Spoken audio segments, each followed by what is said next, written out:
অক্টোবরে স্থানীয় সরকার নির্বাচনের প্রস্তুতি নিচ্ছে সরকার। এটা হচ্ছে নির্বাচন কমিশনের বক্তব্য। সম্ভবত প্রস্তুতিও তাই।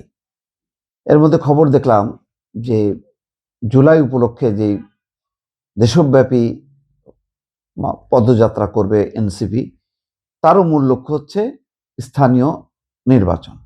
স্থানীয় নির্বাচনকে খুব গুরুত্বের সঙ্গে নিচ্ছে এনসিপি, জামাত, আর একই সঙ্গে অন্যভাবে একটা গুরুত্বের সঙ্গে গ্রহণ করছে সরকার। অন্তত দুই পক্ষের দুইটা লক্ষ্য আছে। জামাত এনসিপি চাইবে যে এবার তারা একক প্রার্থী দিয়ে অনেক প্রার্থীকে জিতিয়ে নিয়ে আসে, যাতে স্থানীয় নির্বাচনে তাদের একটা কর্তৃত্ব থাকে।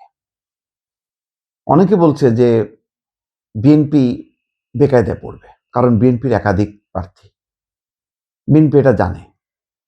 এখন যেহেতু তারা ক্ষমতায় আছে, তাদের এখন প্রার্থীর সংখ্যা অনেক হবে, এবং যেখানে জাতীয় সংসদ নির্বাচনেও ছিল অনেক প্রার্থী, তাদের মধ্যে থেকে বেশ কয়েকজন তারা নির্বাচিত হয়েছেন, যেমন রুমিন ফারহানা।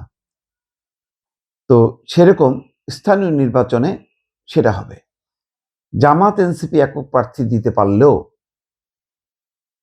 সমস্যা হবে বিএনপির ক্ষেত্রে, কিন্তু এই সমস্যাটাকে বিএনপি সমস্যা হিসেবে দেখতে চায় না। তারা মনে করে যদি নির্বাচনটা ফ্রি ফেয়ার করা যায়, যদি নির্বাচনটা একেবারে ফ্রি ফেয়ার করা যায়, কোনোভাবে হস্তক্ষেপ করবে না, কোনো পক্ষের প্রতি পক্ষপাতিত্ব করবে না, তাহলে এই নির্বাচনে বিজয়ী অনেকেই তারা বিএনপির হবে।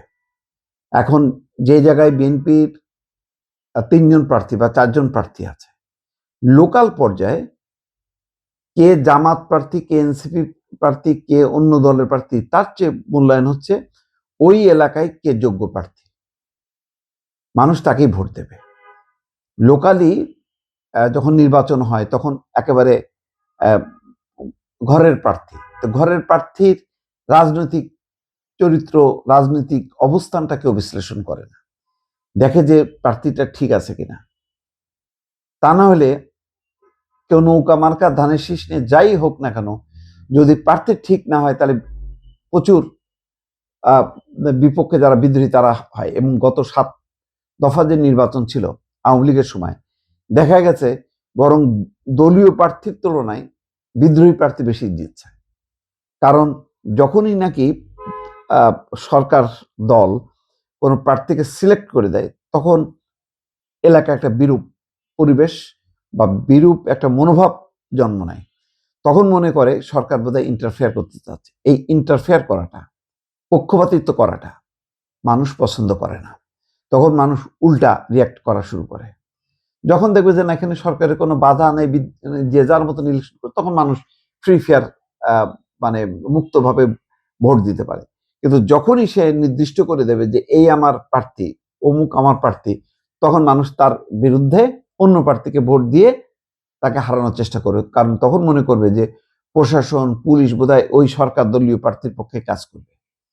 সম্প্রতি আমার এমন এই ধারণাটাই হয়েছে সরকারের একজন নীতি নির্ধারকের সঙ্গে কথাবার্তা বলার পর। তার সঙ্গে যখন নাকি আলোচনা করলাম, দেখলাম যে তাদের চিন্তাটা হচ্ছে এইভাবে, যে তারা মনে করে যদি নির্বাচনটা উন্মুক্ত করা যায় এবং উৎসব মুখর করা যায়, তাহলে তার ভিত্তিতে যারা জিতে আসবে, যেহেতু দলীয়ভাবে হবে না, যারা জিতে আসবে তারা সরকারের সঙ্গেই থাকবে, কারণ সরকারের উন্নয়নমূলক কাজের সঙ্গে তারা সম্পৃক্ত হবে। তো সেই কারণে এখন যেহেতু একেবারে সরাসরি তাদের চিরশত্রু আওয়ামী লীগের কেউ নাই, সুতরাং এখানে জামাতের কেউ জিতলো বা এনসিপির কেউ জিতলো, বিএনপি সমর্থিত কেউ জিতলো, এটা নিয়ে তাদের হেডেক না। তারা মনে করে যারা জিতবে তারাই সরকারের অংশ হবে।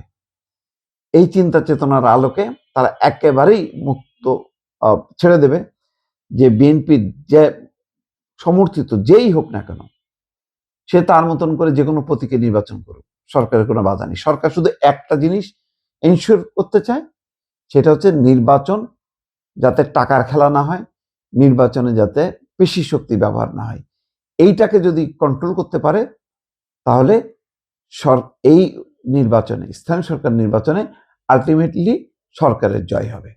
দেখা যাক শেষ পর্যন্ত কি হয়।